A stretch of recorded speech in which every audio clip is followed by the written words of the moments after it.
What's going on, Wolfpack Nation? Welcome to another edition of the Tuffy Talk live show. You got myself, Layden Smith, Greg the Leg, Carson joining us here. We are excited to be back once again and feeling a lot better here for sure. You know, as we finally have a lot of positive momentum across the entire NC State athletics, but also too as well. You know, the weather's been great. Obviously, Greg the Leg is feeling himself rocking a new edition in his background there. So, Greg, you want to tell us a little bit about it?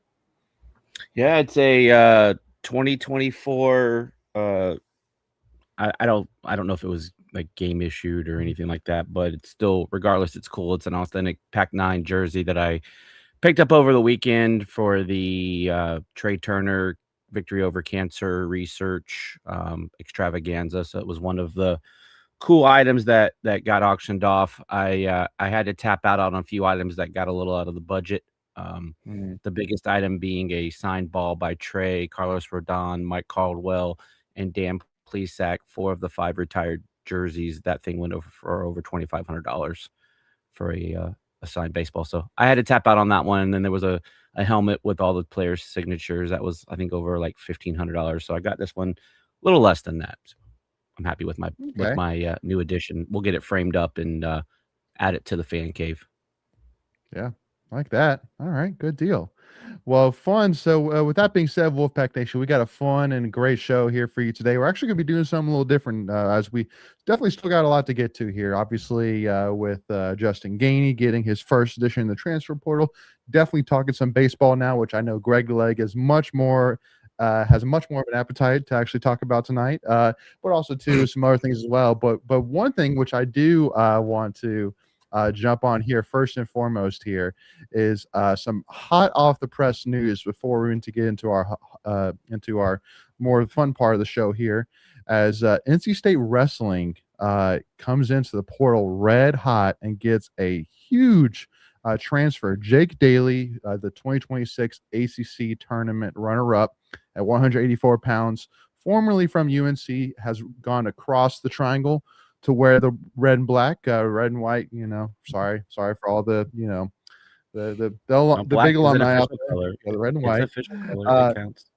Exactly. But again, obviously a NCAA tournament qualifier. Again, AC tournament runner-up here. Went 19-6 this past season, 4-1 in the ACC. Only lost was to Virginia Tech. Again, Greg, I mean, I think it's I think a solid floor wrestler there, and especially once Hayden Hidlay, Trent specifically, like, I mean, that's the weight that Trent wrestled at for most of his career. Once Trent gets an opportunity to work with him, I mean, sky's the limit, I feel like, with this guy. Yeah, I think Trent's already paying early dividends, coming back to Raleigh, and he's going to have probably a big influence on this new transfer in, and it's nice to see him go from the dark side to the light side. So we'll take that anytime that we can get it. Yep. 100%. So again, obviously love seeing that with Pop and getting into the transfer portal, which is definitely not something that Pop it's really his MO, but in today's day and age, it's something that's kind of a necessity, especially when you're trying to compete at the top level. You got to get into the transfer portal, for a couple pieces here for sure, but still rely a lot on development here too as well. So with that being said, we are going to have some fun here. We're going to play a NC State version of Family Feud. So we got AI to help us out a little bit here, put together 5 questions, 5 rounds. And we have 6 answers, I believe, for each one of them. Each one will have number of points, and we're going to have Greg and Carson going against one another. And so how we're going to do it in terms of with the opening round is, so basically from the moment I share my screen and show the question, I'll read the question, and then basically we'll test Greg and Carson's lag here a little bit. But first hand I see raised, call it, and if it's on the board, then you get to play. We won't even ask about pass or playing, whatever. And then you answer as many as you can, but if you get 3 strikes, then the other person gets a chance to steal and get the points. So, all right, hold on before we get started. Let's Yep. virtually shake our hands, Carson, like they do on the Family Feud. So we'll go ahead and virtually shake like we're at the podium. All right, go ahead, Leighton. I love it. All right. So with that being said, our first question here. Name something you'd Jesus, find can't at see the Carter screen. Finley Hold on. Stadium on game day. Hmm. Greg? Mr. Wolf. Mr. Wolf is number 4 on the board here with 26 votes. Carson, you got one to beat it? Concessions. Concessions is the number 1 answer with 38 votes. So, Carson, are you cool with playing? Or are you passing? I'll pass. Wow, Greg, he's passing. Okay. Okay. All right. So, Greg, so you got number 1 is hot dogs concessions. Number 2, oh crap, I messed up. Great. Well, hey, I messed up here, folks. I accidentally unveiled the number 2 answer here, as I thought it went 1, 2, 3, and then 4, 5, 6. So, boo boo on my part here. So, hey, Greg, guess what? You get so Carson here. I'll get Carson. You get the opportunity since you want it. Do you still want to pass, even though I basically gave you the number 2 answer? No, I won't. I don't know. This is confusing now. What? I'll take it. So- Let's go. All right, Greg. So number 3, number 5, and number 6 are out there. So what's another answer? I'm gonna go football players. Football players is a good answer, but didn't quite make it. So that is strike number 1 here. Give me another Ham answer, Greg. sandwich. Are there no football players at a game? Hey, after they surveyed 100 people, that just did not come up. Okay. Well, fans. No, and it's more of game day. The experience. Okay. The Wolfpack chant. Not quite on this list. This is That's strike number 2. Greg, come on, man. Dig into it a little bit, man. Hey, think more tailgating. Oh, that's a little hint there. Okay. Grilling. Grilling? Nope. Strike 3. Carson, what you got, bud? Cars and trucks. That's another strike there, folks. So we did so good to start off there, but number 3, tailgate tents. Need those tailgate tents. Number 5, some cowbells. That is no. Hey, we let AI. That's the only one. I was like, okay. It thought you meant Mississippi State. Yeah, maybe. Yeah, no, definitely. Yeah, it says right up there, top, Greg. NC State. I know what it says, but we okay? don't have cowbells. If this is this cheerleaders? Pack Pride flags. So some NC geez. State flags. So, all right. So This is why we should not invest in AI. Say no to data centers. Yeah, exactly. So, all right. So same thing as last time. So fast get here. So once I name it, first one to raise hand gets it here. Name something NC State is academically known for. Carson, what you got? Engineering. Engineering is the number 1 answer of 45 points there. The clear number 1, actually. I'll give you that hint I as just well. want to say, when people go rewatch this on replay, you will see that my hand was up clearly first, but that's okay. I didn't see it in my venue here. Sorry, Greg. It's all right. All right, Carson. Are we playing? Yeah, veterinarian or vet school. Yep, veterinarian's number 5, and I'll make sure to click the right one this time. Veterinarian number 5. So right now you got no strikes. Number 1, engineering. Number 5, veterinary medicine. What's your next guess? All right, I'm sticking with STEM here. Let's go biology. Biology is not on this list. So yeah, yeah. No, I need. Yeah, Greg. There you go. You could be my sound effect. Carson, 1 strike. What you got next?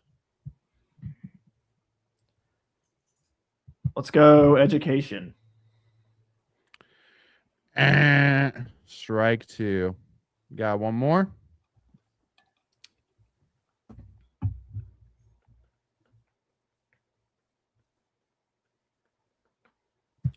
Business. Business. Strike 3. Greg, would you like to steal? Well, I don't think I have a choice but to steal. So Yes. I didn't go to NC State, so I'm kind of already screwed in this. Though I do know we have a history of these, so I'm gonna go ROTC. Nope. That's another strike there, I folks. swear, So if the Hunt Library is on this thing, I'm gonna be so mad because that's what I was thinking. no. So number 2, agriculture. Jeez, Manity. Duh. Yep. Number 3, textile design. Making. Yep, That's like duh. what he got his degree in. Textile. Number 4, computer science. And then number 6, architecture, design. If he said design, I would have given that too as well. Our design school is one of the top in the country. So, hey, that's a little bit of now you know a little bit more. Well, you got to make sure the points are split because I got the first one, he got the second one. Okay. So all right. So I'll keep it. So Greg got 191 and 191, and then let's see, 9 plus. I'm doing a little math here. 173. So 191 for Greg, 173 for Carson. So I'll have to keep track of that here. So, all right. 191 for Greg, and then 173. I said for yes. 173 for Carson. Okay. So ignore the scoreboard there at the top. So, all right, next round, and this time I'm laser focused. Now we got one for each, so I'm locked in. Name something a Wolfpack fan does before a big game. I think Carson had it. I saw Carson's. Yeah, I saw he Carson. He had it. Yep. Tailgating. Woo! Number 1 answer. 44 points. Let's go. All right, Carson, you passing or playing? Playing Sing the Fight Song. That's a good one. Let me double check here. Make sure. You know, it's funny. You know what? I don't like 2 of these answers are kind of duplicated here. So I'm going to go in and say, you know what, Carson, you're right. Number 3, I'm going to give that one to you. So keep going, Carson. What you got next? Sing the national anthem. Can't give you that one, bud. Strike number 1 here. What's your next guess? Watch the team run out of the tunnel.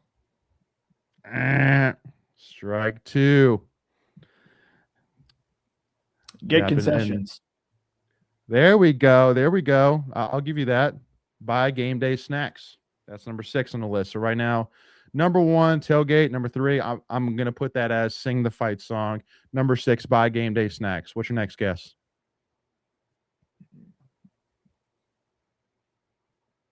Before a game. Yeah, for a big game. And I'll give a little bit of a hint. Think more a big football game. Not saying it's necessarily around football, but just like Walk of Champions. No, that's a little too specific there. So I'm gonna have to give an X on that. So that's 3 strikes. Greg, what you got, bud?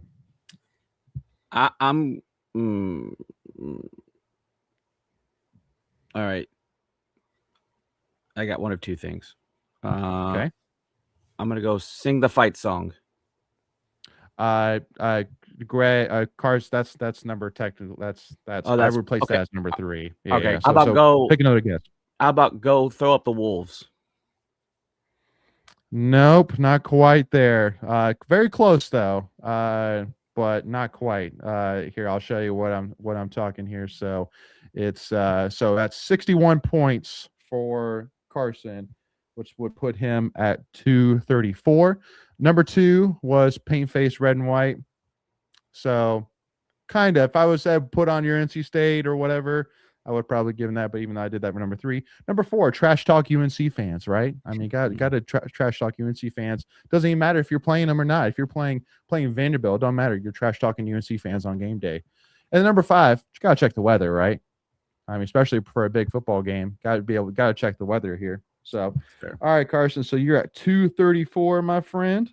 heading into round number 4. So here we go, folks. Let's jump into it. Number 4, name something on NC State's campus that students love. And think like, yep, Greg, I saw you first. What you got? It was Greg, yeah. The bell tower. The bell tower. That is on there at number 5. Ooh, wow. Carson, what you got? Carmichael Gym.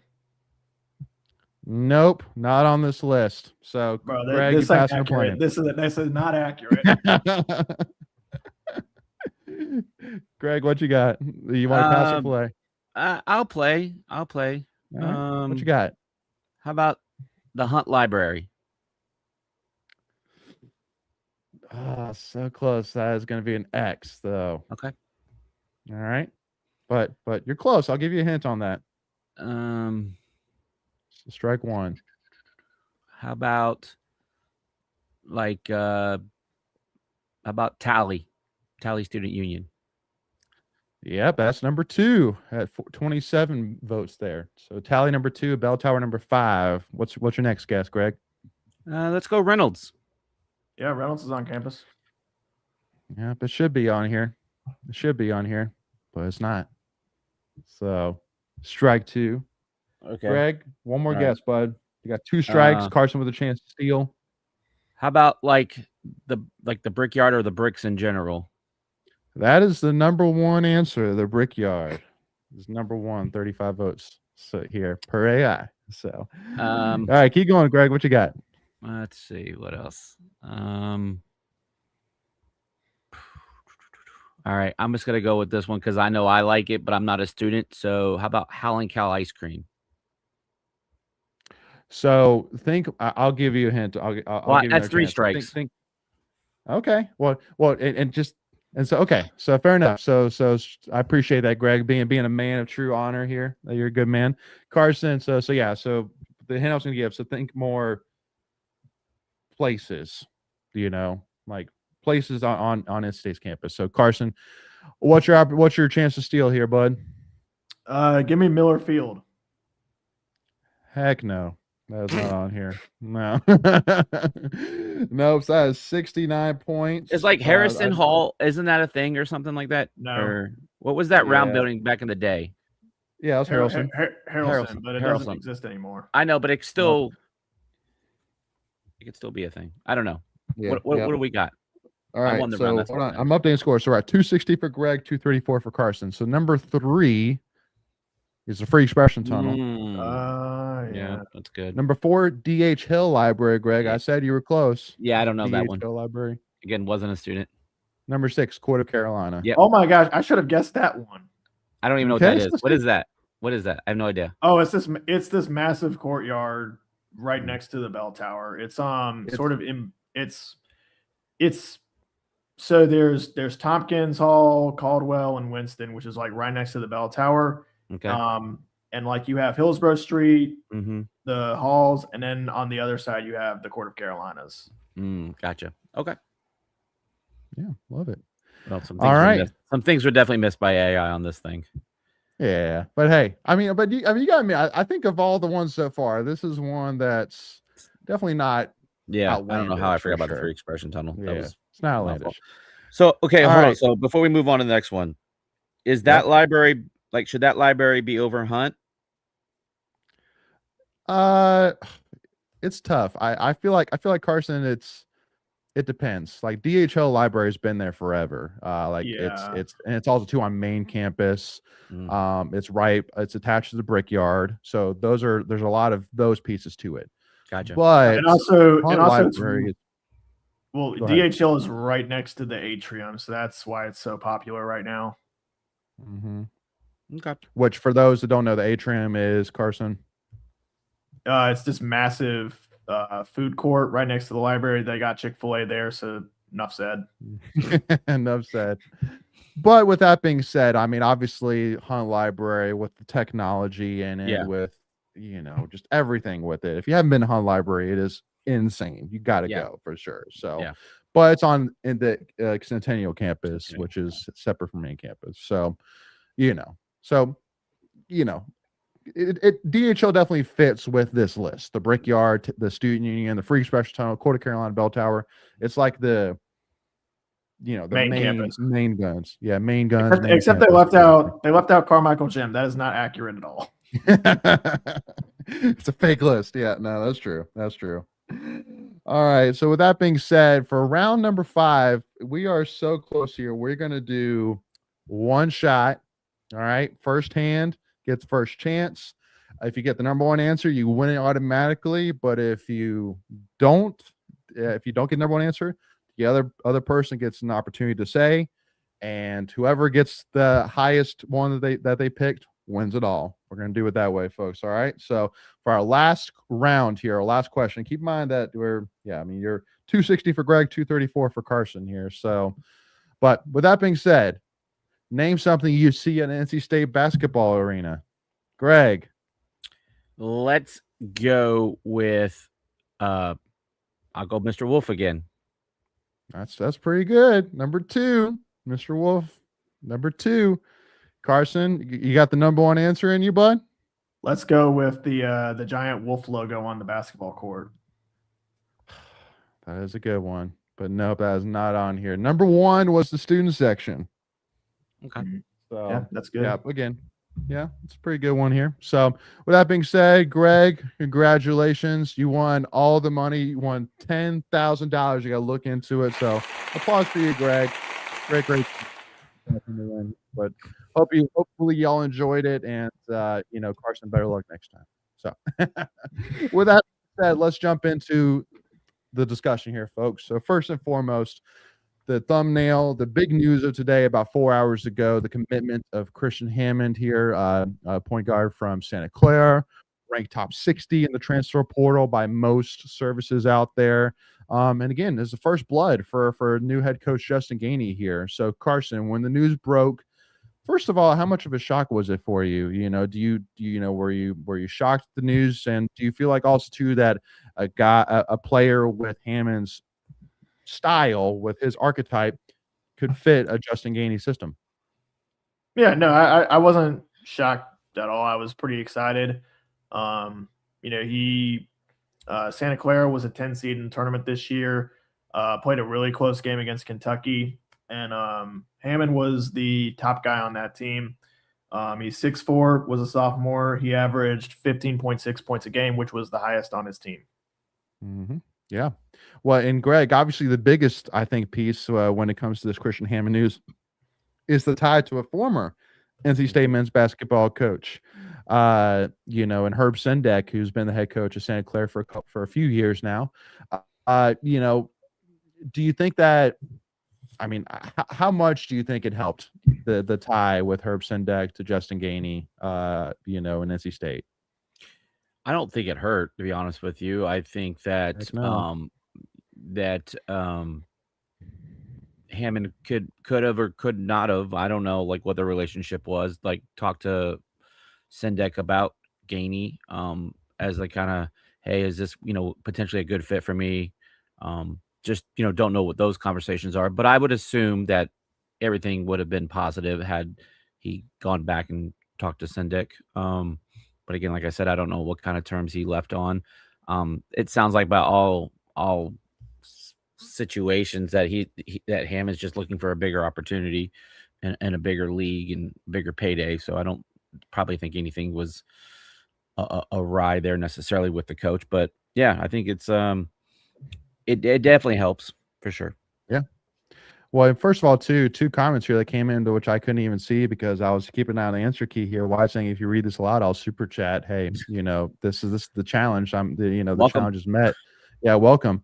But also too, see even Anthony as well. Even got the free expression tunnel. Carson and Greg. Come on, so look, it's not as easy when you're on the spot, like thinking of things. 100% agree. Especially with after that first category and AI was like all over the place. So I don't speak AI. True. But that one was pretty basic for sure. Yeah. But one other thing as well too, which I think really stood out for me when looking at Christian's stats and performance is one performance in particular, I mean, in the WCC tournament final versus Gonzaga, he scored 24 points. So, I mean, love to see that, a big game versus a big opponent. And he stepped up, scored you 24 points for your team, which again is very impressive for sure. We definitely need that. But that kind of leads me to the next question here, Carson, to this is, there's definitely still sounds like some rumblings around Paul McNeil for sure. Even though he technically put his name in the portal, he's still definitely very involved. And again, like everything that we talked about when it comes to the relationship that Paul McNeil had with Justin Gainey, recruiting him, originally, is still 100% there. And also too, because that NC State is, let's say, is going to do a lot of what it takes to try and keep Paul McNeil around here.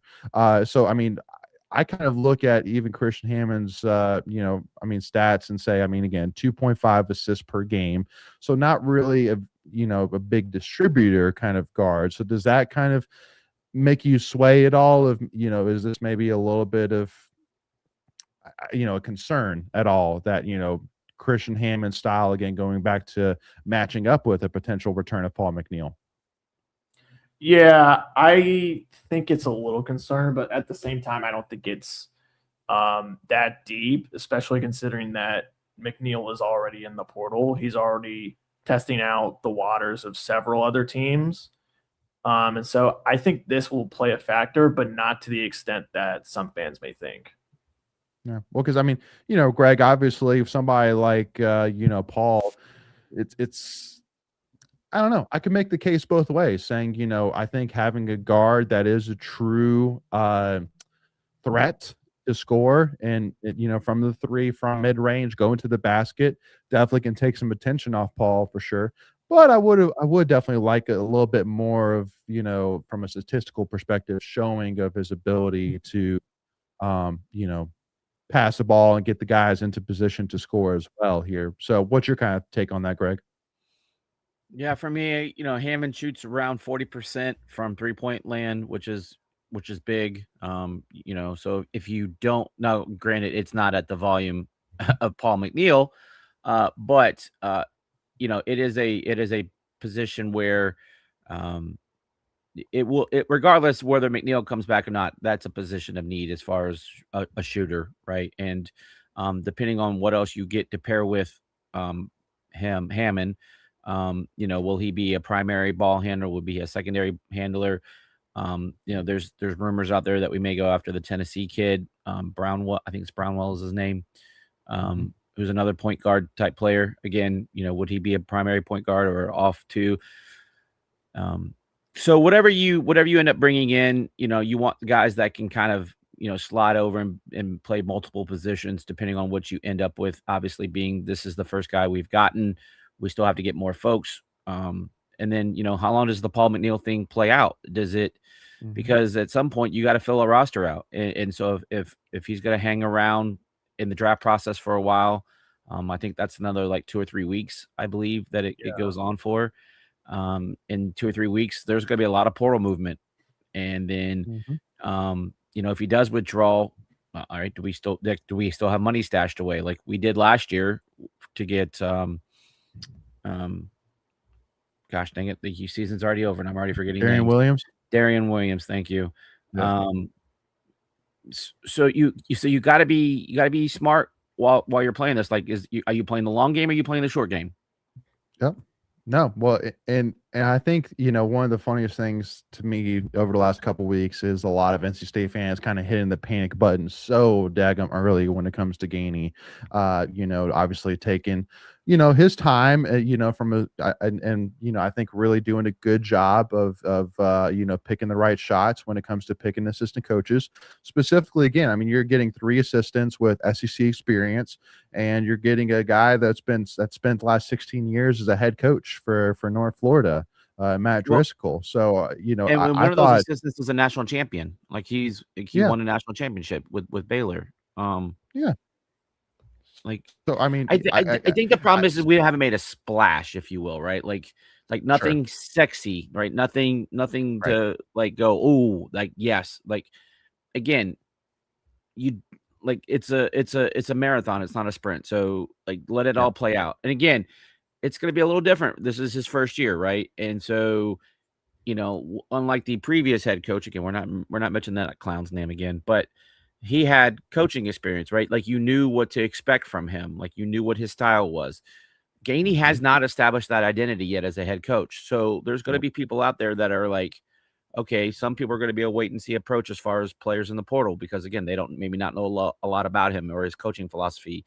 And I think I think there's going to be some play in that. And we may have to overpay for somebody if there's someone that we really want to get, because I think that will be a thing that people will take pause as far as players maybe in the portal. Mm-hmm. Yeah, Carson. I mean, I think that you look at Wade's transfer portal class last year, and it was definitely a lot of just like Greg said, like those like sexy names, with Darian Williams, first team, all conference, Jerry Dang, a 6'9" guy that can shoot three, getting Matt Abel, a 5-star recruit, Terrence Lubin from Terrence UNC. Terrence Arsenault from Houston. Like exactly in the championship game. Exactly. So like these big, sexy names here, but Hammond, I think is again, because just like Greg said, like we don't really know a lot about what Gainey is going for, but like if Hammond's the kind of recruit that generally Justin Gainey is going to get, somebody that's not the sexy name, but somebody who is a proven a proven player that can play at a big level in big games, but also too brings you a lot of versatility as well. I just, for me, I and I think it's a guy that has proved from watching tape that it's. I see something different here. If it's about the less sexy and more of like finding those diamonds in the rough a little bit here, because it definitely does seem like more than likely that we're not going to be Louisville this year where you spend $9 million on two players. That's I'm going to put money saying that that's not going to be Justin Gainey's results once the transfer portal is over here. Go ahead, Greg. Yeah, I think the other part of the problem too, West Coast guy, your casual average fan is not watching WCC basketball. They're not staying up till midnight watching, Santa Clara versus St. Mary or San Francisco State or, some kind of, whatever that is. But I mean, it's a good conference. I mean, got Gonzaga, St. Mary, Santa Clara, like those three, there's three. It's a 3-bid league, which is good, really good for a mid-major. And I think he's just going to come in here and he's going to be a steady guy. He's going to give you, 14 to 16 points a game, play clean defense, just going to do all the things right. And he's going to put your team in a position to be in a lot of ball games. And I'm okay. I don't need flash. I don't need glitz. Those type of players typically are going to cost more. And when you have a budget of around $9 to $11 million, you have to be smart. And then again, like I said, do you keep a little bit under the mattress for Paul McNeil if he decides to come back, because you might need that money on a rainy day. Yeah, no, absolutely. And so I think really for me and Carson, I'm interested in your take on this, and then we'll transition here. But it's just a little bit of just like listen, like there is at this point, you're going to give Gainey as much rope as he needs it. Then he knows what the job is. He knows what it takes to get it done. And he obviously has the fire in his belly to do a great job at it. So at the end of the day, it's like Greg mentions all the time. We don't know what's going on behind those closed doors. We don't know what conversations are happening. But also too, again, the transfer portal it's chaos. It is the definition of chaos. There's thousands of players who are in the portal. I can't even imagine what the staff is doing in terms of, watching film, evaluating all these different players, trying to figure out how we're going to piece this whole thing together here. So again, it's just like, listen, I get it. Like, you don't want to miss out on an opportunity to get a guy, but also too, as well as like, listen, like there's going to be leftovers, quote unquote, that are going to be diamonds in the rough here. Like that's 100% going to exist out there. Yeah. Yeah, I think in this day and age, you basically said it. It's going to be not necessarily more difficult, but it's definitely going to have its challenges recruiting in the portal if you've never been a head coach before, particularly if you're at the Power 5 or Power 4, whatever level, right? I think if you're at a G5 level, it might be a bit easier just because you'll have or not easier from the sense of like getting good talent, but more so the volume of players. Um, with if you're recruiting at the Power 5 level, players are going to be a lot more picky with what they choose. Yeah, true. It's a good point. So again, time will tell here for sure, especially like with Cole Kluwer as well. For example, where it's kind of reading the tea leaves that you saw. There was a crystal ball of prediction of him going to Virginia. Again, it's just got to give Gainey opportunity here. He's still well within only the first couple weeks here of him being truly the head coach of NC State's here. So time will tell, especially I think once you get that second, third piece in place, you can start to figure out what this team is going to look like here. Go ahead, Greg. And we'll IPS. Yeah, IPS had something on Kluwer. I don't really want to get into the details since they had it behind their paywall, but it sounds like there's some going back and forth. It did sound like Virginia made an offer that was more than what State had initiated. Whether or not State would be willing to match that, that'll be something to kind of keep an eye on. But as far as that, I probably don't want to say anything else because, again, it is behind their paywall. Good deal.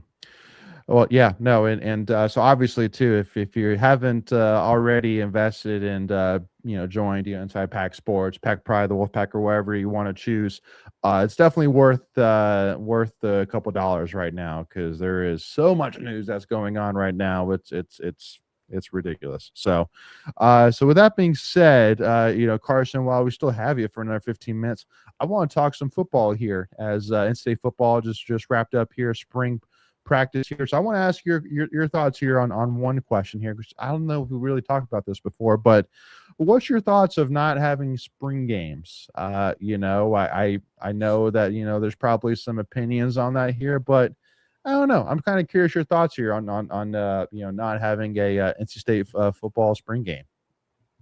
I have mixed feelings on it. On one end, the spring game was really good at keeping the hype going into the summer. In the past we would have the spring game and that would really elevate fans' excitement for the upcoming season. And now it just feels like the spring, just goes by and you're not really thinking about football at all. Probably the main football you're thinking about at all is probably the NFL draft. True. And yeah, that's a bit disappointing, but on the other hand, if this is all we don't know everything that's going on behind the scenes. If the coaches think that it's unnecessary, and that it can only hurt the team, like why would you want to do that? Yeah. So Greg, I kind of want to ask you a more specific question too. Is I think a little bit has to do with, I think from a fan perspective, like the big benefit of a spring game is, in the days before the transfer portal, is that you're more of going as a fan to see how guys are developing, see like who's like playing with the ones, how are they looking, who's standing out, things like that. But now with the transfer portal, now there's so many new faces. There's just so much that's unknown for a fan. So like, I think as an NC State fan, you're just going just to see NC State football play a game. But I mean, I think it just kind of has lost a lot of its pizzazz. And so, I think that probably has a little bit to do with it. But Greg, what's your thoughts on not having a spring game right now? Yeah, for me, I know why they kind of had started that whole thing, right, with the spring transfer portal. Like they didn't want to like expose people to tape and, and people like coming scouting and all of that good stuff. Yeah. But now that that's like not a thing anymore, like there's no more spring transfer portal. Like, why wouldn't you not bring it back? I I feel Yep. like that could be an opportunity where you could do some charity work or raise some funds for NIL. So for me, that's kind of a missed opportunity. But again, I don't feel like Coach Dorn's really like he could care less about those type of things. But to your point, like I would like it just to kind of like you said, see who's running where, who's on what team. Just kind of learning some of the new players like last year. And I was, had the privilege of, because of being a donor to Wolfpack, like I got invited out to a spring practice, and basically that kind of served as my spring game. And at the time, it sucks to bring this name up, but like Teddy Hoffman was a guy that was just showing out and showing off. You're like, oh, like this guy could actually do something this year. And then obviously we saw him do that. And unfortunately we won't see that this fall, but I think that there's still opportunities for folks to get out there again, like I said, using Wolfpack NIL, but I enjoyed it, like going out and do a little tailgate, just kind of hanging out, enjoying some nice weather. But yeah, I don't think the coaches are really into it. I think they're very much more judicious and running things, because again, you saw this past weekend where Noah Rogers got hurt at Alabama, and again, that can happen in a drill, but I think you want to try to limit the amount of contact these guys have. And but yeah, no, I definitely miss it. It was something that I enjoyed getting out to if I could. Yeah. So go ahead, Carson. I just don't think the coaches really care much. They don't have it much on their priority list. Nope. And so they're like, why bother at this point? Only thing I actually, the biggest thing I miss is I wish they would bring back the alumni game. That was actually fun. I know it didn't have a lot of turnout, but watching the 2 or 3 in person that happened, watching Owen Spencer out there playing again, was fun. And so just would be cool to see that once again. But, but that's a point. I mean, that's a good, like, again, you can make it like a festival, if you will, and do, charge $10 a head, and that goes to NIL. That's, to me, it's easy money. Even if you only get 5,000 people out there at $10, like that's still good money. Like I don't know. Again, I don't think that the coaches really care about that kind of stuff. It doesn't move the needle for them. It doesn't push their agenda anymore or any less. So like it just doesn't.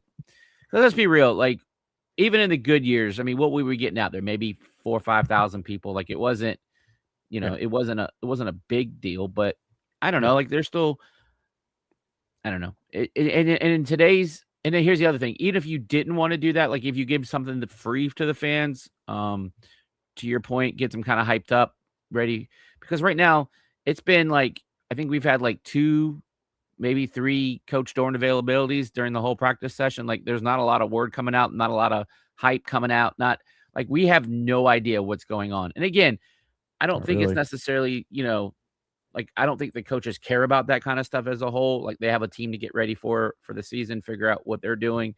And really, it only matters when you have a quarterback thing, right? Because like that's what drives conversation for the most part is the quarterback. Let's be real. And so when you have a quarterback entering his 3rd year, there's no competition, there's nothing. So it's just status quo as far as people are concerned in the Murphy Center. Just stay healthy. Yeah. Just like stay healthy, Stay CJ. healthy. Yeah. Oh yeah. Well, and also too as well, I think that, I mean, there's some positives coming out, during Dorn's press conference. There was 2 players in particular that he called out, and Harvey Dyson from the linebacker from Tulane, and then Raul Popo Aguirre, how do you say his last name? Senior linebacker transfer from Miami, who Dorn called very mature player, very experienced here. So I kind of want to ask you, Carson. I mean, I feel like that this roster for sure definitely has a lot of, I think, potentially untapped potential here. I think this roster could really go, from one extreme to the other. Like it could be one of Dorn's best rosters he's ever had. It could be really rough, to say the least, if those pieces don't come together here. But again, just like Greg said, we just don't really know because we haven't seen or really heard much from practice at all. But also too, only time will tell here. But I mean, Carson, kind of reacting here, hearing the potential, especially now that you're really beefed up in the portal on the defensive side. You got a couple of offensive weapons to help CJ here, and you retain CJ. That's a humongous win, if not the biggest win of the entire transfer portal season. So, initial thoughts here, Carson. Yeah. Going off of what you said, I think the biggest win is retaining CJ. I mean, if you look at every year under Coach Doran, where we have the returning quarterback from the previous year, we win at least 7 games. And I know that's pretty low bar to set. But that's what we did last year, and with CJ coming back, who knows? But let me tell you something. CJ was not the reason we lost 5 games last year. Not the reason. I would say Miami was a little bit of a struggle game for him. But at the end of the day, how talented he is really what all that matters. Then last season's last season, but then now you're returning a very talented and experienced quarterback. I mean, again, this is a guy that Marquise Williams, former UNC quarterback, 2 years ago when we originally played him, said, like, I don't think it's a question of how good can he be, it's can NC State hold on to him. So even a famous UNC quarterback was even agreeing, like, yeah, this dude is super talented, and there's a lot of talks of, again, like, this is a guy that has the talent and the potential to be a first round quarterback. Like, if he balls out this season, that's 100% on the table for him. His height, his arm, his scramble ability, kind of the big question, I feel like, Carson, again, we'll talk more about this as we get closer to football season here, but what's the one thing, Carson, you feel like that you hope CJ focuses on improving this upcoming season? One thing he focuses on improving, I would say not letting mistakes get in his head, because if you look at games from last year, the big one, I think it was probably the Duke game and the Miami game, where CJ would make one bad throw, it gets intercepted, and then you could see it in the way that he plays. He was not the same player after that play for the rest of the game. That's fair. And I think that's a mindset thing. But I think that'll help with him naturally as he matures in the game, because this is his 3rd year. That's I think a big thing that comes to my mind. Yeah. Greg, would you go with a different answer to that question?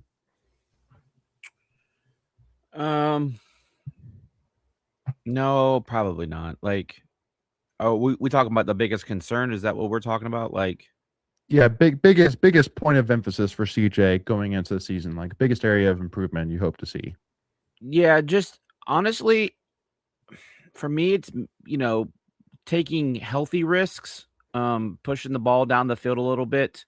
I felt at times we were more conservative. But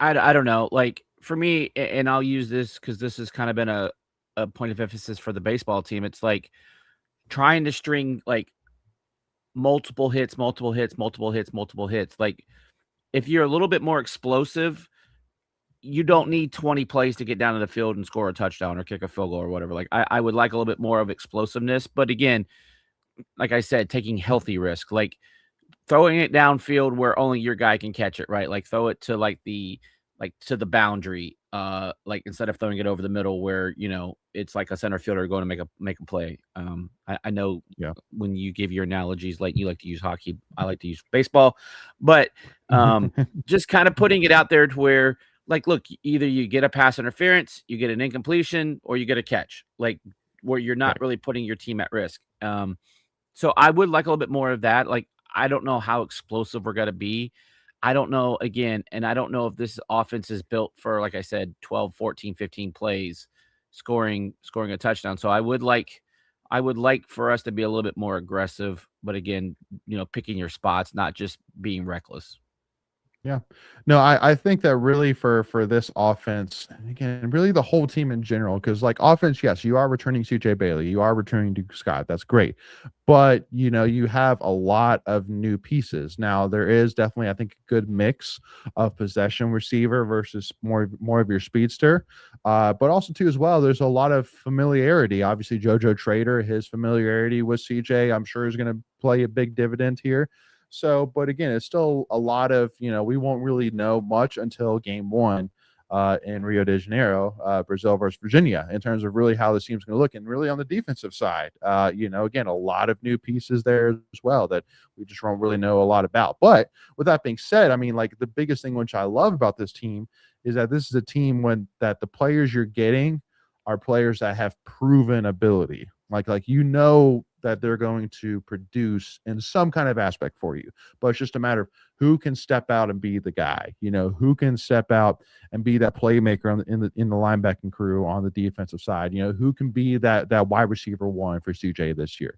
That's going to be the big question here. And is it a changing guy? I hope not. Honestly, I hope one of the biggest things I hope this year for the offense is get you a wide receiver one, like get you that guy who is your guy. Last year it was just a lot of, it could be Noah, it could be Wesley, it could be Teddy, it could be Terrell. Yeah, but like that, just like not saying like, you only have one guy to throw to you, but just who's the guy that is like, the guy that you strategize around. Like you make a play just to get this guy one-on-one kind of deal and let CJ and him just have unmatched, chemistry.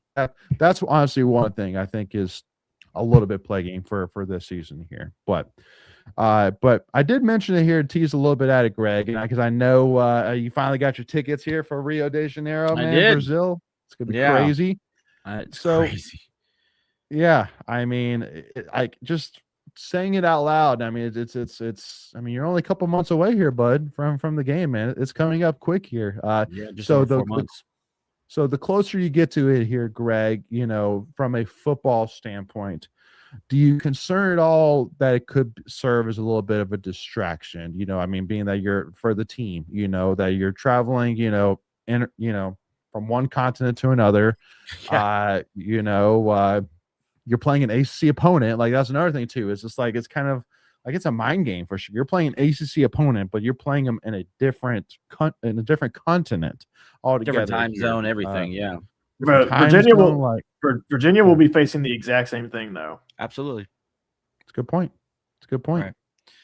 Yeah. So for anyone that didn't know, like the game time has not been officially announced from anything that I know, but on my game ticket, it tells me that game is going to be a 9:00 Brazil time.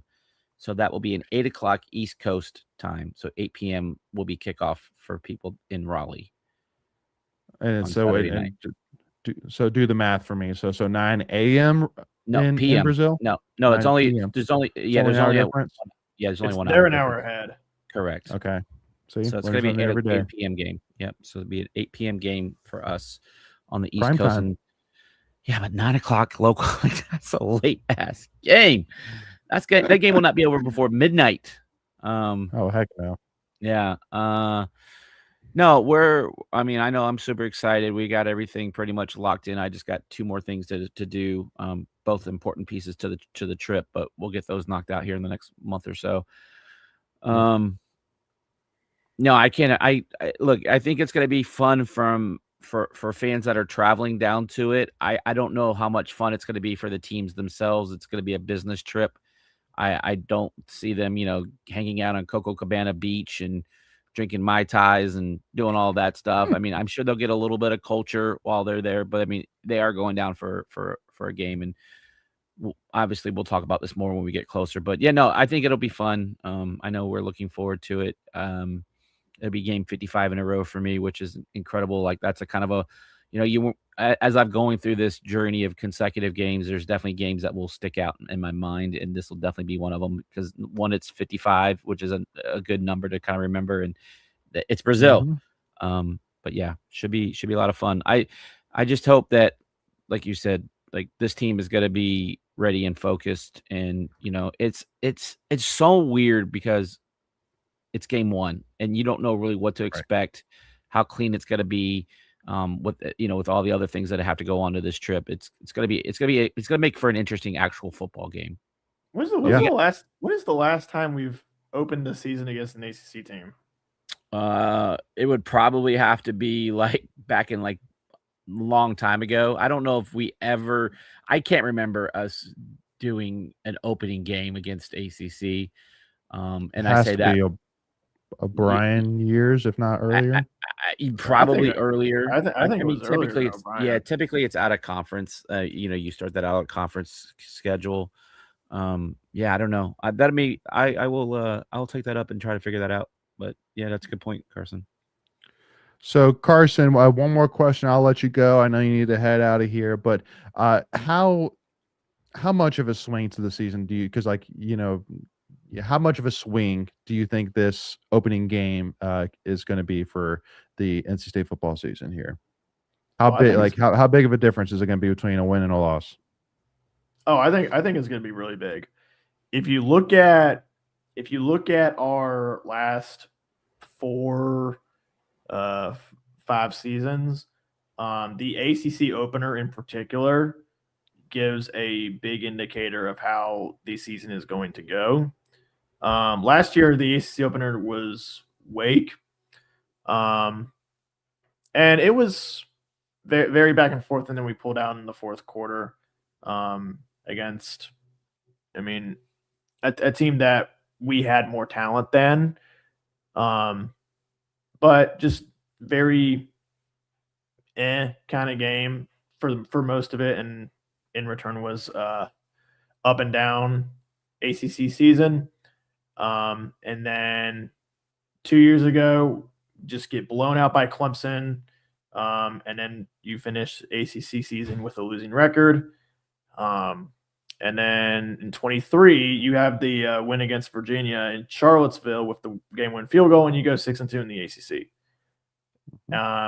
21, the win against Clemson, and you go 6-2 in the ACC. But 22, you lose against Clemson, and you only go 500 in the ACC. So the first conference game is always a big indicator of how the season is going to go.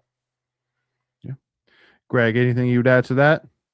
Oh yeah, Greg is doing some intel as we speak here. Yeah, so, it's funny. I totally forgot. Like it was. Interesting.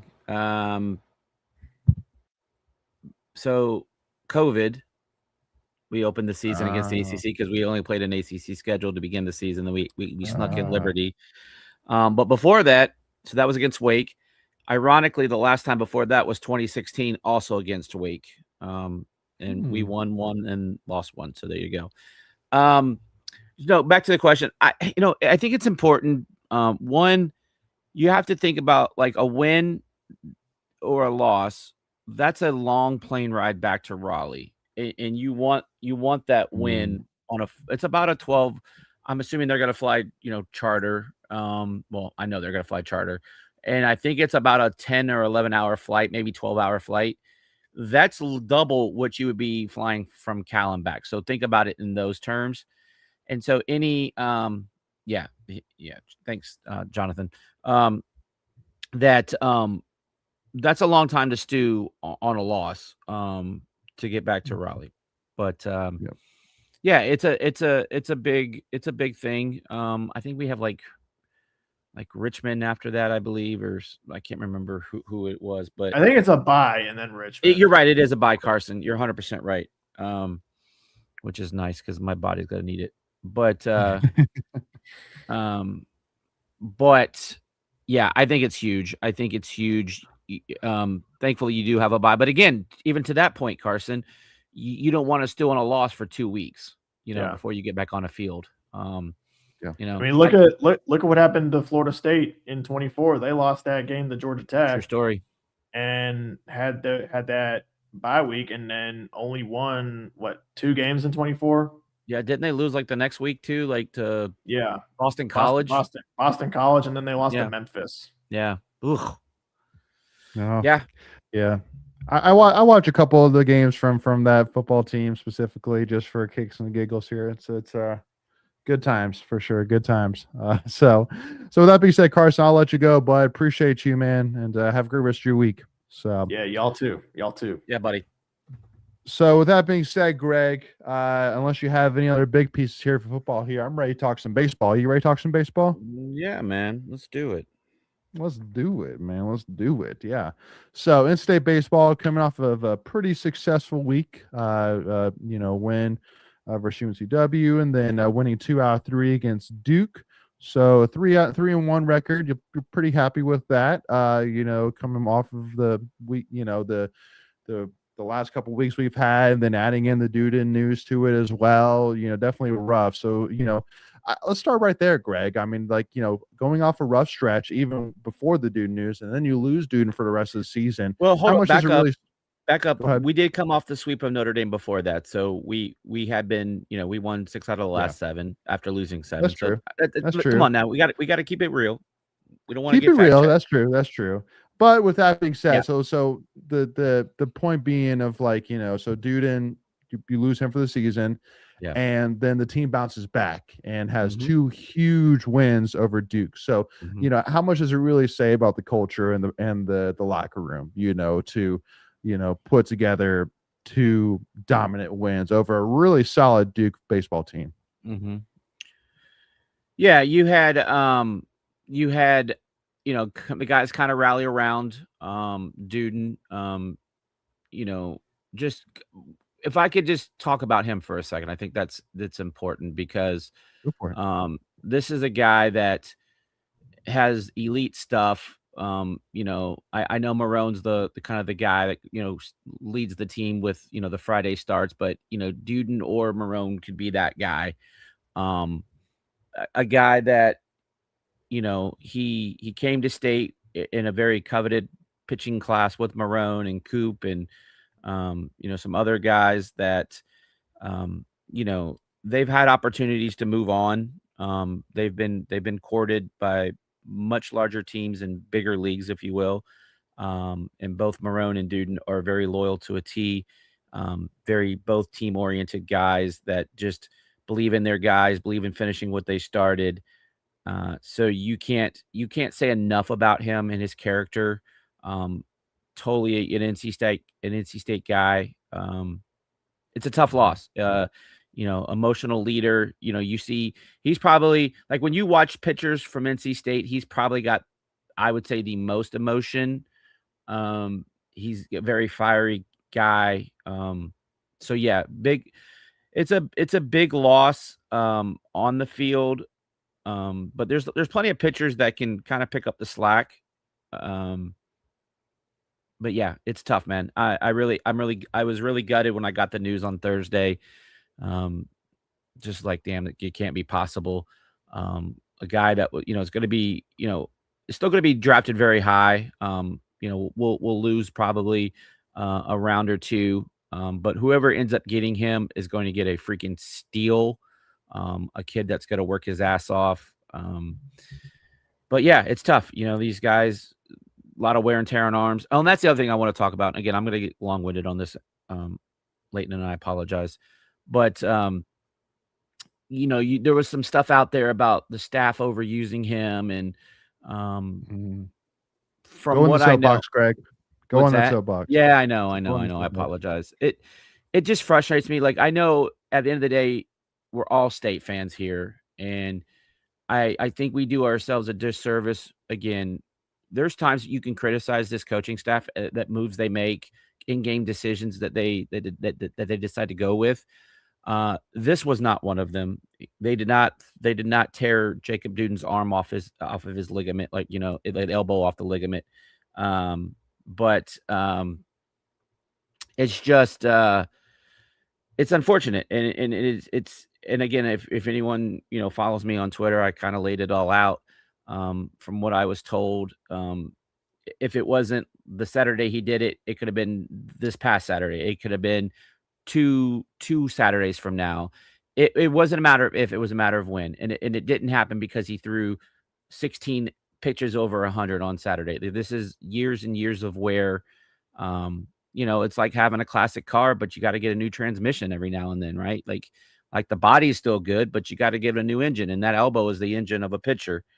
And so they're going to get it cleaned up for him. They'll get him ready. He'll go through everything. Be with the team. But yeah, just hate it for him that he couldn't finish what he started. And honestly, from what I know, that's what he's the most upset about. It's not upset that he got injured. You know, he understands that's going to happen when you're playing ball. That injuries are part of it. The fact that what he's mad about is he can't finish it with his boys. That he's fought so hard over the last 3 years to be with, and because this was always the year that it kind of, and not to say that it still can't, right? But this was kind of always the year that they had penciled that they could get back to Omaha. Right. And so for him, like ending his career the way he did, and look, he ended it on a bang. I mean, he pitched a hell of a game, 7 2/3. That was the game we talked about, the bullpen kind of, falling apart a little bit on him and didn't get him the win. You look at Ryan Marone, who's 6-1. He's had some good luck. He had some runs scored for him. Duden just kind of didn't have those things. There was multiple games, I think at least 2, maybe 3 games that he left with leads. In fact, I know it was 3 games. It was FSU, Georgia Tech, and Notre Dame. When he left the game, they were up, and he was in line for a win, and we couldn't close it out for him. But and we're going to talk about these games here in a second, and Coop's kind of in that same breath. But anyway, what was your question? I'm just kidding. Well, first of all, I mean, I want to make a point here. Then they also, too, one thing I think in-state fans forget too is that this is what Duden asked for. Duden wanted to be a starter. Point. Like, he wanted the smoke, and he got it. And guess what? He stepped up. And then we did what any other baseball coach would do, which is, if you're hot, you keep being hot. I ain't gonna stop you from being hot. I mean, like, sure, ideally you want to pull the guy 2 pitches or 1 pitch before he gives up the home run, but you're never going to know that. So then you're going to go until you get to a point where you start to see the potential, and then you take him out. So but it's then what Duden wanted. He wanted to be in that position, and it just happens. It happens. And I heard somebody else say that it was even a guy from FSU that threw 6 pitches this year and injured and knocked out for the season.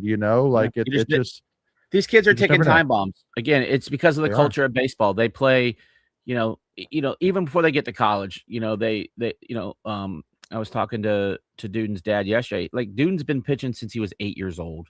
15 years, or not 15, math's hard. I think he's 21 or 22. So it's like 13, 14 years, depending on where you're at. But that's a lot of wear and tear.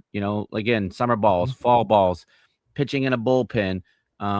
His mom mentioned, they were talking to someone, like, when you talk about like high stress moments, like they count double because when you're in high stress moments, you get more tensed up, and because of that, your motion is a little bit different.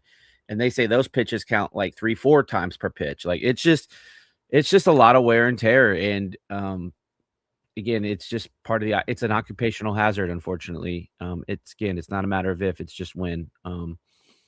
It just sucks that it doesn't happen after he gets drafted. That's probably the worst part of it all. But every year you're seeing Major League Baseball pitchers getting Tommy John. It's not like this is a new thing. It's not unique to NC State. But anyway, let's talk about the games. So, but really good point. Well, and also too, kind of leading into it here, a question here, is, I mean, one of the big bright spots I felt like of the weekend was Heath Andrews, stepping 100%. in to one of Into the Duden's toughest spots. Yeah. Well, exactly, one of the toughest spots that you can imagine, which is stepping in for a gunslinger like Jacob Duden. And he had a little bit of a struggle there early in the second inning, but then answered with 14 straight outs of just dominance from there, and got a lot of praise, from Elliot Avon after the game, who was really impressive with his fastball command. So Heath Andrews kind of leads to a question, Greg, which I want to ask you, which I think a lot of NC State fans have right now, which is, do you think that this Duden news, could spark, some answers potentially from NC State bullpen that struggled already this season? Yeah. I mean, to that point, you're going to need guys to step up like they haven't stepped up before. And again, at least for this weekend, you saw it with Heath Andrews.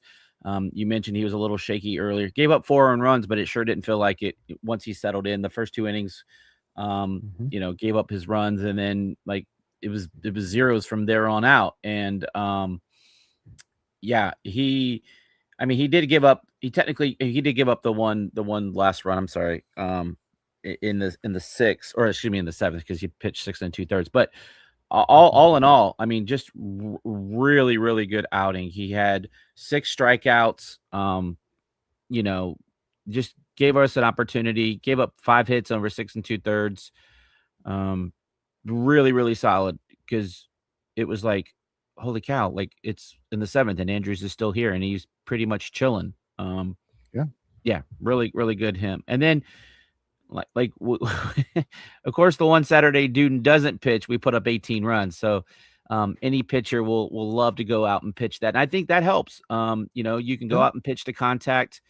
Let your defenders go out there and make plays behind you. You can pitch more freely. You don't have to go out and nibble around the plate and try to get guys to chase. Just go out and throw strikes, hammer the zone, and let your boys make plays. And I thought we did a really nice job this week. And again, for the most part, defensively, the one bad play in my mind was Coop throwing to second yesterday and having a wild throw that cost us a run and potentially kind of just derailed us for a sweep. But other than that, Coop pitched his ass off too. Again, just no run support.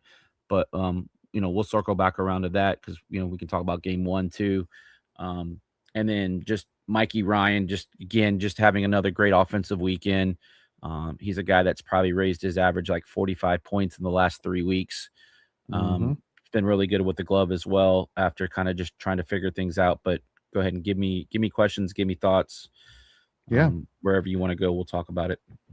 Well, first of all, I mean, want to give a shout out here as well. I mean, Coop, has led the team this season with 3 saves, and so let's start there because I mean, he's a guy that I think a lot of his state fans and especially us here at Tuffy Talk have said is a guy that's like, hey, let's. I think this guy has proved, that he's capable and ready to take on more responsibility here. So, lots going to fall on his shoulders.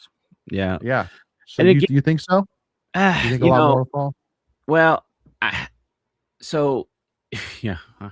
want to answer this as politically correct as I can, just because of the relationships I have. But sure, if it were me, yes, Coop has earned that right to start. But I also know that you've got only 3, other than Marone. So Marone's obviously locked into a starter.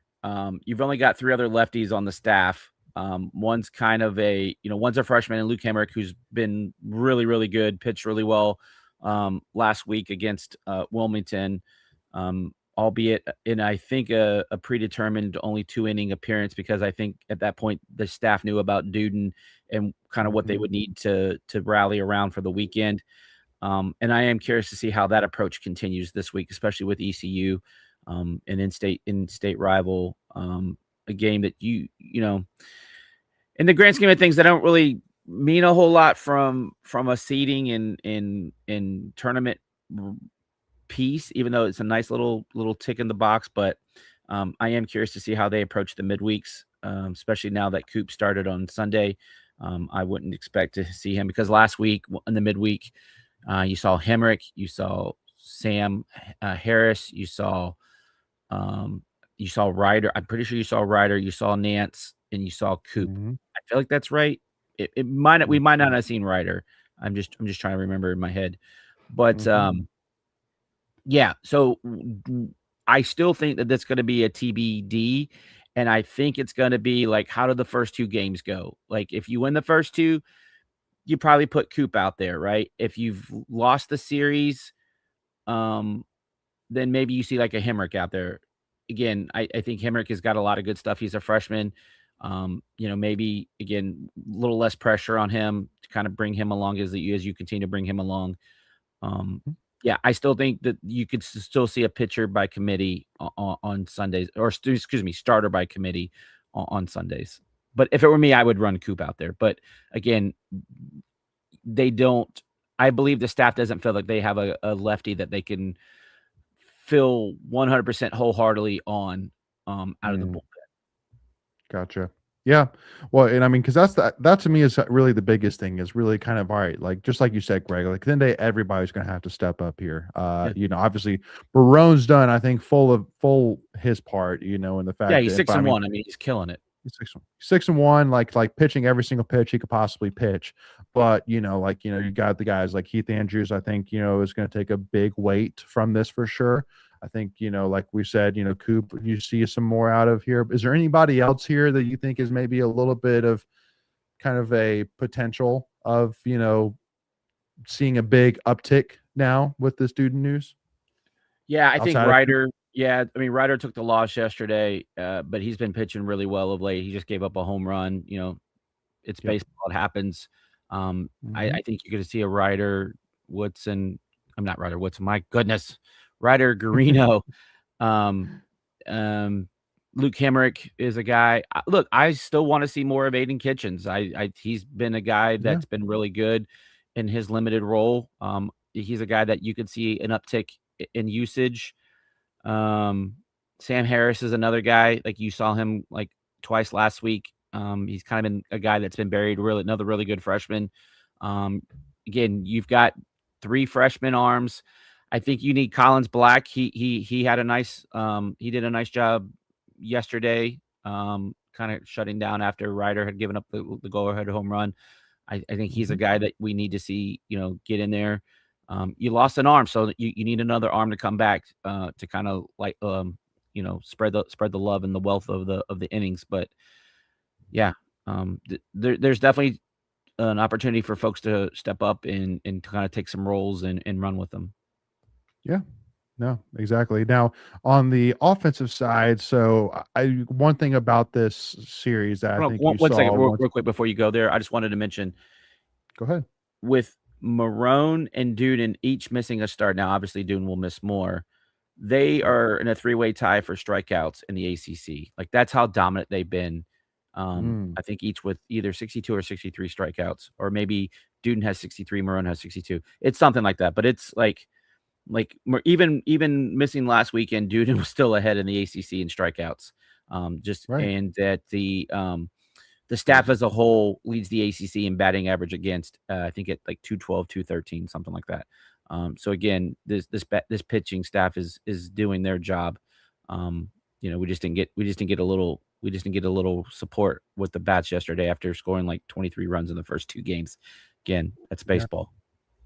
Well, and again, that goes to the point where I was going, which is it's talking about the bats, how it's definitely been once again a little bit of a Jekyll and Hyde, which I think part of it a little bit has to do, Greg, is yes, it's definitely baseball for sure, but there's definitely been a lot of movement still, even with the lineup. There's been some significant tweaks with Andrew Wiggins definitely popping off here recently. So kind of figuring out what do we do here with that DH spot. That's really the big one. Is it do you think it's going to be a little bit of just riding the hot hand, Greg, or do you think that it could be solidified here soon? Yeah, you saw them kind of platooning that, especially mid-game with lefty righty, depending on who was on the mound. You would like someone to just take that and run with it. It feels like Wiggins could be that guy. He just seems to kind of be clutch with home runs lately. Like I think he's got 5 on the season, and he's not even qualified for to even be on the leaderboard within state because he doesn't have enough plate appearances. That's how good he's been. So yeah, you have him. You have Bargo still kind of trying to work his way back through. You've got Novi has spent some time there. That's really the 3 that's probably gotten the most looks. Wyatt Pfeiffer has gotten a couple of looks here and there. But yeah, it feels like it's probably a 2-man race right now. And Wiggins is kind of the leader in the clubhouse, if you will. Yeah. Well, and so, obviously this lineup has shown a lot of promise here. Obviously, McHugh is on a 7-game hitting streak. He's reached base safely 18 straight games. Yeah. And Sherman Johnson, even though he's given us a little bit of not the complete strength on the defensive side, he's giving you a 351 batting average, 433 with runners in scoring position. Hit multiple home runs versus UNCW this past week. And then Ty Head, who already has 10 home runs this season, over doubling his freshman numbers there. Again, it's just there's And I mean, again, the biggest one of them all, in my opinion, which is Johnson, who's been insane. You know, and once again, I think it's just another letter on the cap for Avent of, man, like, you definitely hit the jackpot there for sure when it comes to getting that guy. Yeah. Because he's a guy that I think any team in the country would love to have on their 1 through 9. Yeah. Yeah, a couple of things there to peel back. Ty Head is like one of like only 20 players in the country with double-digit home runs and steals. So that's a cool little stat there. I think last time I saw he was sitting like 17, 18 in the country for that stat. So that's pretty cool. Rhett Johnson, like you said, just a dude. I mean, his approach is so clean. Like, he's one of those old school players where like he shortens up, gets a tighter stance, chokes up on the bat when he gets, like, he has a really good 2-strike approach. He's someone that I really enjoy watching play both offensively and defensively. I really like, since they've gone Rhett Johnson, Luke Nixon 1-2. I felt like that's been a really nice combination there. Still trying to like McHugh sitting third. I like that. I would really like someone to figure out the 4 spot. I feel like that's a spot we keep kind of moving around. 4 through 6 kind of feels like we're moving around a lot. Like, maybe because like Mikey Ryan's been really hot lately, maybe move him to the 4, but I feel like he's more relaxed down lower in the lineup. Like, he doesn't feel as stressed and a need to be quote unquote productive, or, kind of, what's the word? Press. He doesn't have to press. Yeah. I feel like Ty, once you dropped him down the lineup a little bit, he's been a little bit more relaxed. So I would love for someone to figure out that 4 spot. You've ran over the last 2 weeks. I think I've counted like 5 or 6 different guys in the 4 hole. So that's, to me, the 2 biggest things. Still a lot of potential on this team. Again, we mentioned it already. You're kind of through the tougher part of the schedule, though you are going on the road now for the next 7, with a road game tomorrow at ECU, and then at Wake, and then another road. You're off, I think, in the midweek next week. There's no midweek, and then I think you have the Virginia Tech series, so that'll be your 7 in a row, and then you'll be back home for 2 of the last 3 weeks for ACC play. Yeah. Now, one thing which I do, because I want to give a tip of the cap to an upcoming milestone here for Coach Avent here. But Greg, before I get there, just to kind of put a bow really on this, obviously NC State is about to go on a 7-game road trip here, going to ECU here tomorrow night, Tuesday night, and then playing at Wake Forest for 3 games, and then playing at Virginia Tech for 3 games here. Yep. What's your kind of expectation, your bar here for the 7-game stretch here? Yeah. So Wake is an important. So we're real close. We're sitting 6th, but we're only like a game or 2 out for 4th, which is the double bye in the ACC tournament. Again, still a little early to talk about that, but you've got series now. You have one more series against a projected top 4 team, and that's North Carolina, and that'll end the season. But you got Wake Forest, who is below us in the standings by a game. You would hope to maybe go get. I think you can definitely win the next 2 series. Taking 2 of 3. Virginia Tech, even though it's on the road, it's not out of the question of a potential sweep. So, but at a minimum, you should be able to win that series. They're kind of a bottom dweller. So if you go, 4-2, 5-1, something like that, you're setting yourself up not only for ACC play, but now you're starting to, position yourself for national, or for seeding, for the regionals, and then also positioning your seeding for the ACC tournament. Again,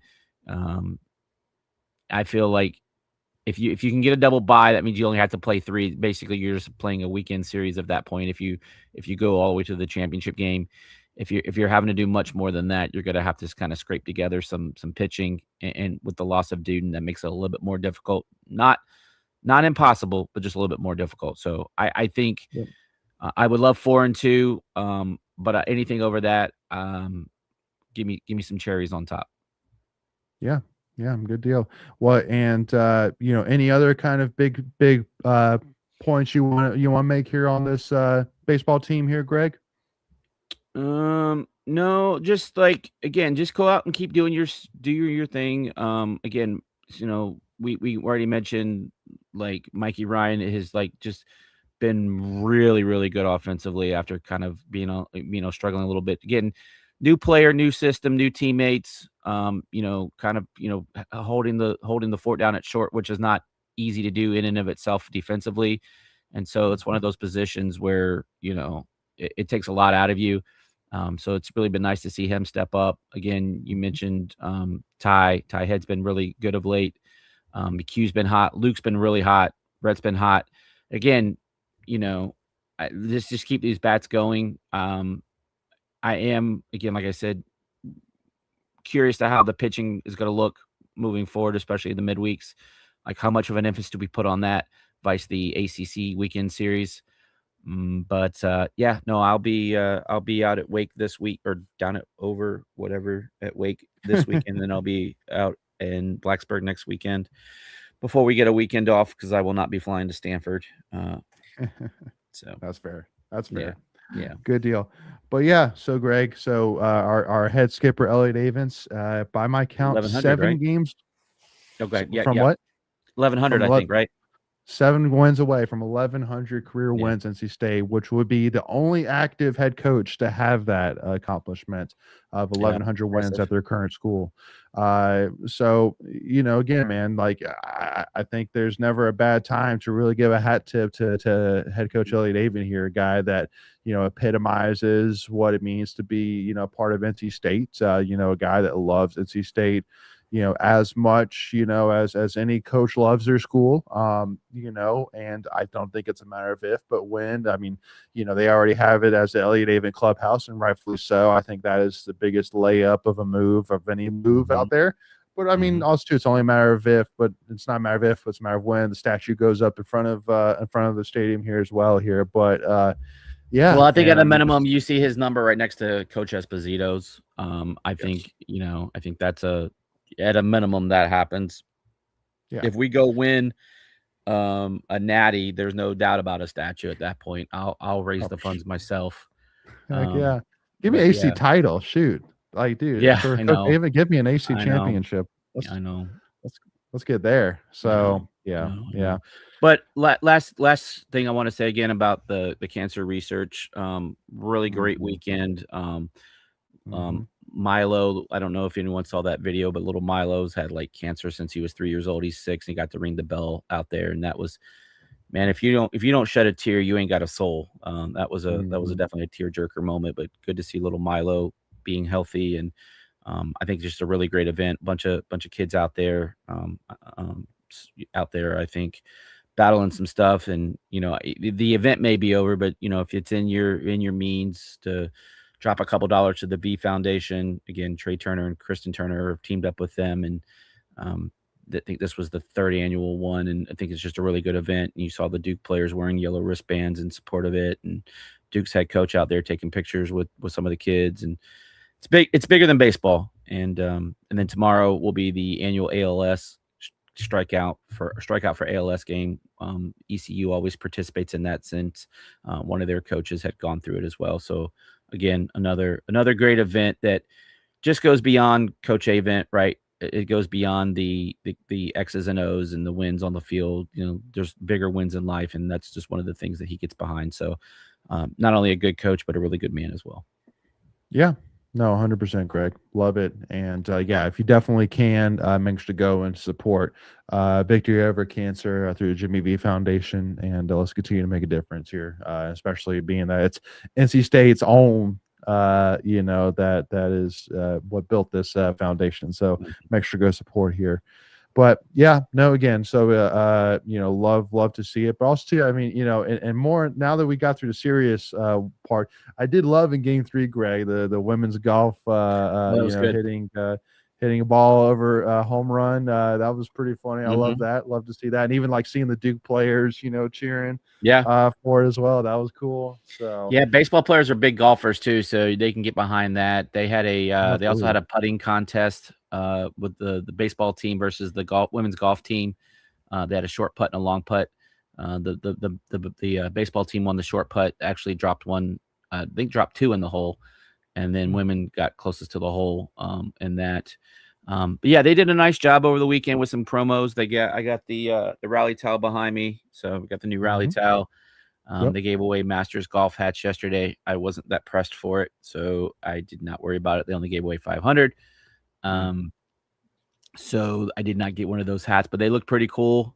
Yeah, really nice. They had some nice themes. The Friday night they had with the spacecraft coming back into land. They had a space theme night. I don't know if anyone saw Jacob Duden wearing the space frames. They were pretty cool. The space glasses. Yep. So they with the Artemis landing, they had like the background on the scoreboard looked like the moon, and then they showed the spacecraft landing in the water. So that was kind of a cool moment. And then, of course, the Masters theme on the scoreboard. They've done a really nice job this year with themes on the scoreboard. So I'll definitely give a little shout out to the game day ops folks for baseball. They've done a really nice job. Some pretty good giveaways and making things fun at the ballpark. Yeah. Oh, they got the new terrace open too. I don't know if you've seen that. That opened up last weekend. That's cool. It's kind of a cool view. I sat down in the field boxes again for the second time. Just kind of a cool way to sit. But again, it just like it's nice to watch a ball game from there, but I can't really be my rowdy self because it's just a different type of crowd. But it was nice to steal some shade down there because I think that is the one nice thing about that is you get some shade. But let's go get some big wins this week. Yep. 100%. So yeah, Barry. So you asked a question here around some basketball here, which we'll talk about before we kind of recap a couple other things across in state athletics here. But ask the question of any chance we get the big from Georgia, from UGA here, a big rim protector. And saying if we're not pursuing any high profile players, why don't we throw a bag at McNeil or Apel or Cole? And here's the thing: is I immediately say is, we just don't know what's going on, behind these closed doors, and especially in the transfer portal era where everything changes, not by the hour, not by the minute, but literally by the second. Things are changing at the speed of light right now. So I fully think that we are trying to offer a bag, honestly, at McNeil. I don't think that's really much of a speculation. I think that's like, there's no doubt, like, if you're talking to McNeil, you're knowing that it's going to cost you a few $1 million to get him here. So yeah, I think that is 100% happening here. Well, can I pause you for a second? Go ahead, Greg, please. Well, if anyone's gonna try to land him, it's gonna be our new GM, Patrick Stacey. I saw that. I just saw that too. Yeah, I just saw that too. Come on. Yeah. But yeah. Yeah, I thought did I miss something on the Georgia big guy? I thought I saw he's going to Miami. Is that a Again, did that come across it changes 100 miles an hour. Yeah. I thought I saw maybe he was going to Miami, but again, I could be 100% wrong there. Yeah. So again, to Barry's question, like, you can throw a big bag at those guys, but do they want that big? Do they want your big bag, right? And so it takes two to tango. By all accounts, Justin Gainey has been talking to McNeil, Abel, and Clower. Are we gonna? God, I'm not even gonna use that stupid term, a strong ass offer. I didn't want to say that, but are you going to make again? And I said it earlier, like, if you really want a guy, you've got $9 to $12 million. Like, if you really want a guy, you go pay for that guy. But then if you pay for that guy, you're gonna have to, make adjustments somewhere else. And again, even if you throw a big bag, do they want to be there? Because again, these teams, like, these players want to know kind of who they're going to play with, and and you want to have, be able to tell them, hey, like, this is what we're shooting for, this is what we're looking at, this is what we think your role is going to be. Like, is that what that player wants to hear?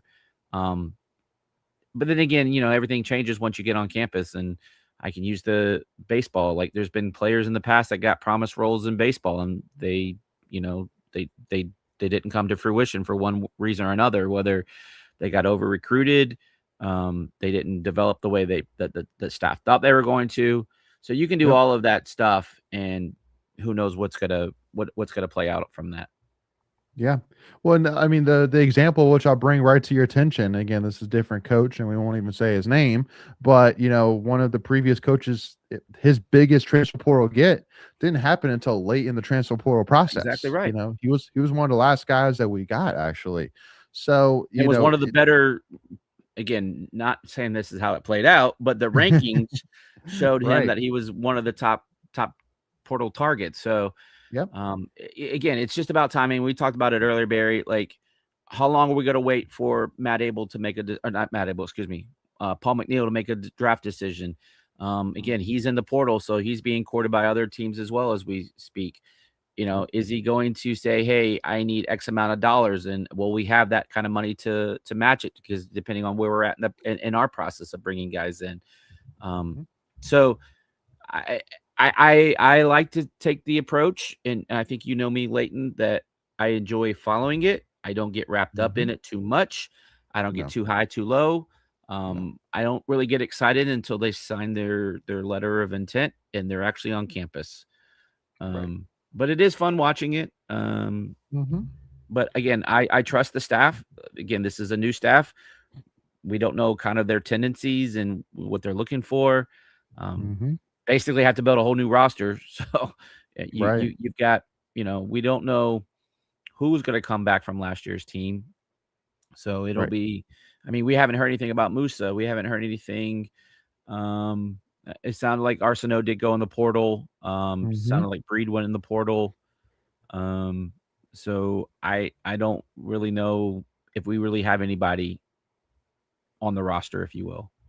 Yeah. Well, again, it's just time will tell, really. And I've definitely taken the stance, Greg, here for sure, of like, listen, just tell me when a guy commits, but before then, like, it's so fluid. It's craziness. And but also too, again, it's just like, like you could go the Louisville route where you just say, listen, I know who I want to build my team around. I'm going to go get those guys and pay an absurd amount of money to get them. And hey, they have different pockets than we do, though. Like that's always been Louisville. Louisville's always had deep pockets. Well, because they've needed to be, because in order to compete with your in-state rival to Kentucky, you also have to have big pockets. But also too, like at the end of the day, like if you're not Louisville, and there's not somebody Miami out there that you can hit right now, it's going to take really building pieces, you're not going to have that centerpiece more than likely that you're building around from the get-go. You're more likely going to have to build as you go here a little bit. So you take the archetype that Hammond gives you and you figure out, okay, what do I need to put around him to put together a successful team, and like if you get Boswell, and that's another piece that you got to figure out, okay, how do I put Boswell and Hammond on this floor at the same time with other pieces to be successful? You got to build as you go a little bit here. So I would say that was one thing that we didn't do really well last year with. I thought we didn't play Abel and McNeil at the same time enough. They're arguably your two best scorers next to Q. But speaking of Q and Lubin, they just both accepted invitations to the PIT, the Portsmouth Invitational Tournament, which I always, when I lived down in the area, I lived down in the area for 30 years. I always enjoyed going over to that. It's a lot different now because you don't have guys staying to their senior year. So it's not got the same kind of buzz that it used to, but back in its heyday, that was a pretty damn awesome. For anyone that doesn't know, that's kind of like, they do have the NBA Combine, but this is like a week tournament where local businesses sponsor these teams and these what are they? Not, gosh dang it, players, but what am I talking about? Draft prospects.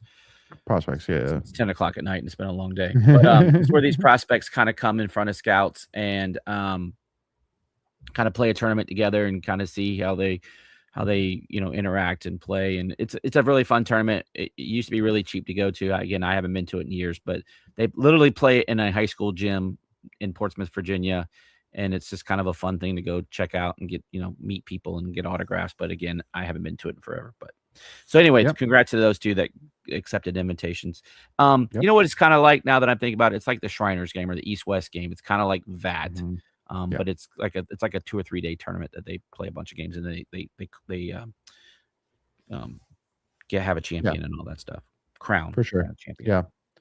So to wrap this thing up here, got to give a shout out to a couple of things. So first of all, it was announced after the winter sports were done, and State was ranked number 12 in the Directors Cup rankings, which is the 9th straight top 20 winter finish for NC State athletics, and it's also the 5th straight for Boo Corrigan, which if you haven't put two and two together, is every single year that he's been here. The winter sports have finished top 20 in the country. So to kind of give a little bit of context around that is obviously men's swimming and diving and women both finished top 10 nationally. Wrestling finished top 10 nationally. Women's basketball, indoor track, men's basketball also contributed to that as well. But I think the solidified consistency that you get with swimming and diving and wrestling alone has definitely a good bit to do with that. And even, again, the fact that men's basketball, women's basketball, definitely didn't meet your expectations of contribution to that ranking, it still says a lot that to an athletic standpoint that you were still able to finish number 12 in the country, in the winter rankings here. So huge hats off to the coaching staff for these teams, but also too as well to Boo Corrigan, who definitely does not give the love and appreciation that he rightfully deserves. So huge shout out there to Boo. But also too as well, I got to give a shout out. I know this is a sport in particular Carson wanted to get us to give a shout out to NC State softball getting its first ACC series sweep since 2023 here. It's definitely not one that's necessarily hot off the press. That hasn't been a phenomenal season so far, but it's a season of, again, you want to see significant strides this year. It's a team that didn't make the tournament last year.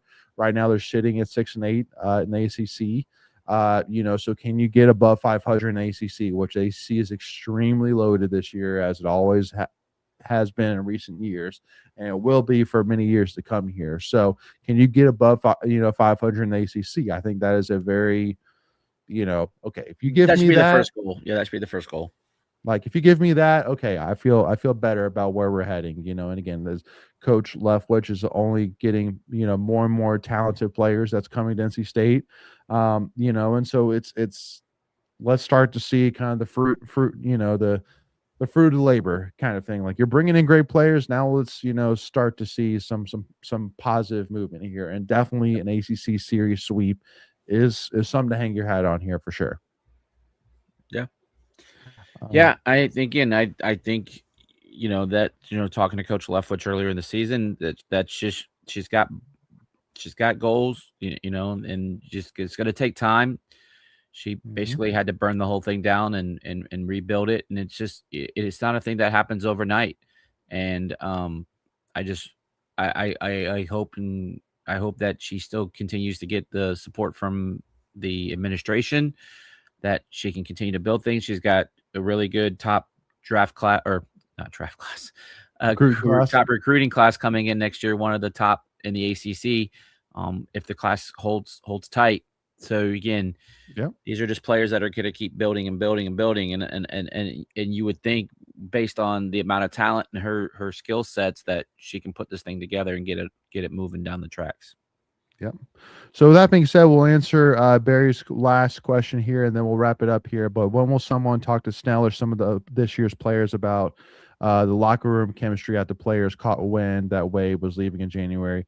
I know they asked Lubin about it specifically, of like, when did he know? And he said, they didn't what he said publicly was that he didn't have wins. Now, I have full confidence and faith, for sure. They knew to an extent before the season was over. They caught wind of it. There was a catch of Wade making a comment to a referee saying, "Well, I'm not going to be here long. Give me, do whatever you want. I don't care. Like, I'm not going to be here long." So they had to catch wind at some point, but I just don't think you're ever going to really. It's just so much speculation. It's water here. under the bridge at this point. It's water under the bridge. Like, exactly. It's just like, it's whatever. But again, like whatever they're probably not going to say much publicly. And whenever down the road something does come out publicly about it, it's going to be absolute water in the bridge. And it's also due, like, who knows at this point and who cares? Yeah, who knows? I mean, there's probably only a handful of people that really know what happened there. What truly happened? You can. Remember, it was mischaracterized, Greg. Don't forget that. It was mischaracterized. Yes. Well, we know he's sleeping well at night, so that's all that matters. Exactly. But look, at the end of the day, if it comes out, it comes out. I could care less. It doesn't change anything for me. I get why people want to know, just because like they kind of want to. Exactly. That's exactly what I was going to say. Just kind of just give a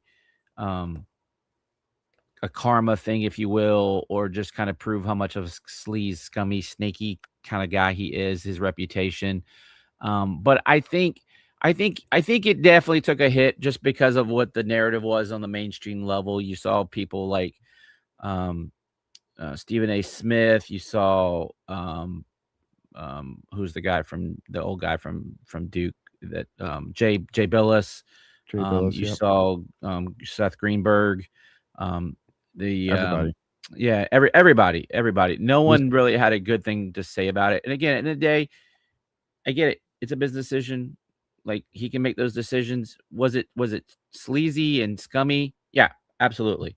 But we move on. I am. This isn't directed at Barry, but I'm over it. Like, yeah. Either you want to be here or get the hell out. That's kind of, and I'm with that with players, coaches, administration. Like, if you don't want to be here, that's fine. Like, go find your home. Go be happy. You only get one life. Like, go live it to your best ability. But you're not dragging me down. Nope, exactly. I think we'll end it there on that. So with that being said, Wolfpack Nation, if you haven't already, make sure to hit that subscribe button. And if you enjoyed this conversation, do us a big favor. Hit that like button too, as well. As if either one of those buttons lit up for you, that means you need to hit it. So make sure to do that. But also too, as well, if you're listening to us on iHeartRadio, Apple Podcasts, Spotify, wherever you listen to us, do us a big favor. Hit that 5-star review. We'd really greatly appreciate that as well. And give us a follow, Tuffy Talk now on Twitter. But with that being said, y'all, we appreciate y'all. We love y'all. And as always, y'all, go Pack, baby. Go.